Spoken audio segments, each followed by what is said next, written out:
നിന്റെ മൗനവും മൊഴിഴത്തുന്നിയേകവേ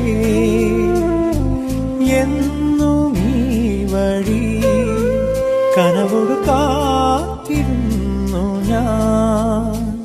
എൻ നിമിഷങ്ങളാനന്ദ ശലഭങ്ങളാ ഇന്നലയുന്നു നിന്നോർമ്മയാകെ നെഞ്ചിന്നു ഞാളിൽ മെല്ലെ നിന്നെ എന്നും താരാട്ടാമോമൽ പൂവേ.